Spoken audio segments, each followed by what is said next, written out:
तो रोंती जे कचे में पुलिस रेंजर्स के ऑपरेशन का पोइ सहाफ़ी के कत्ल में मुलविस बिन जवाबदारन पाण मुरादो गिरफ्तारी ॾेई छॾी आहे।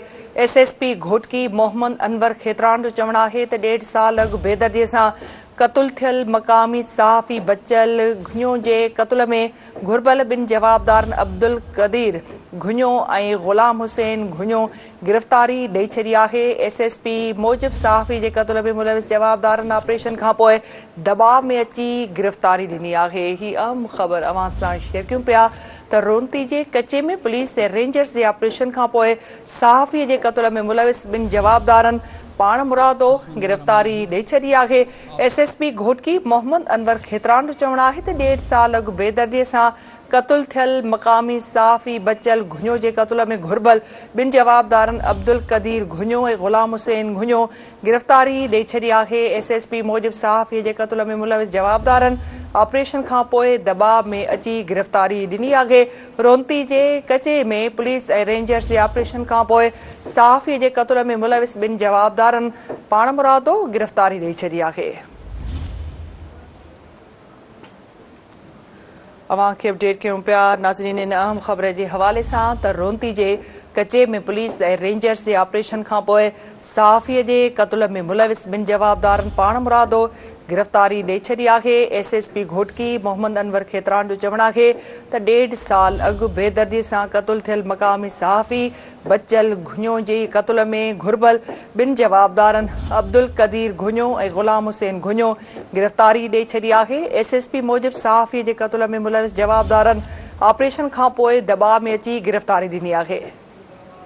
वधीक अपडेट्स लाइ असां राब्तो कयो आहे सिंध टीवी न्यूज़ जे रिपोर्टर अब्दुल गफ़ार मलिक सां। जी गफ़ार, अपडेट कजो इन हवाले सां वधीक छा चवणो हो एसएसपी जो? हाँ जी बिल्कुल, एसएसपी घोटकी मोहम्मद अनवर खेतरान जो डीएसपी उपाड़ो अब्दुल कादिर सुमरो यासीस पहुंची जिते एसएसपी घोटकी मोहम्मद अनवर खेतरान तिरस्तान पर राउंटी के कच्चे वाले इलाके में रेंजर के सेक्टर कमांडर है नदीम अब्बास शाह डीआईजी नासिर पठान जनसारी में पहुंची इंटेलिजेंस की मदद से छह जिलन की पुलिस रेंजर्स जो गजल तौर जो है 15 दिन का ऑपरेशन हली रही है। ऑपरेशन में जो है साथिन से कत्ल तशुद जड़ा वाक़िया पेश ईंदा हुआ।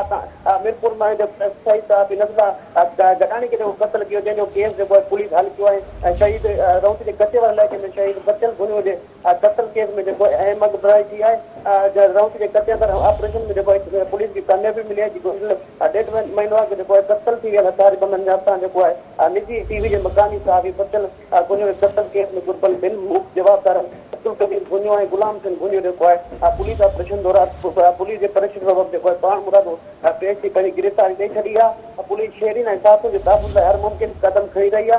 गुज़िरियल 1.5 महीना जो है हथियार बंदन थाना जो कोच मकान जो हमलो कयो जंहिंमें जेके मुतादन के बचमल आहे जंहिंखां पोइ घोटकी पुलिस जो द्वारनि खिलाफ़ ऑपरेशन जो आगाज़ कयो। पंजाब के कच्चे वाले इलाके में जो पुलिस के कामयाबी मिलण खां पोइ राउंटी के कच्चे में द्वारनि खिलाफ़ ऑपरेशन हली रहियो आहे ऐं असी अगवा खां द्वारनि ऐं जेका उन्हनि सोलहगार जो जेको आहे घेरो तंग कयो वियो आहे। राउंटी के कच्चे अंदर जो है मादी में जेका पुलिस न वेंदी हुई उते जो है पुलिस पहुची पंहिंजूं टिकटूं कायम कयूं आहिनि ऐं द्वारनि जो है घेरो तंग कयो वियो आहे। ऑपरेशन दौरान जो है 15 ॾींहनि में पुलिस के कामयाबी मिली आहे जंहिंमें 15 ॾुआरी 5 ॾुआरी जेका आहिनि उहे मारी चुका आहिनि ऐं 15 खां मथे जेका आहिनि उहे ॾुआरी पुलिस वटि पेश कया आहिनि। असांजो ॾुआरी ऑपरेशन जो ॾुआरी काद में जारी रहंदो। ठीकु आहे गफ़ार, अपडेट करण लाइ वॾी महिरबानी।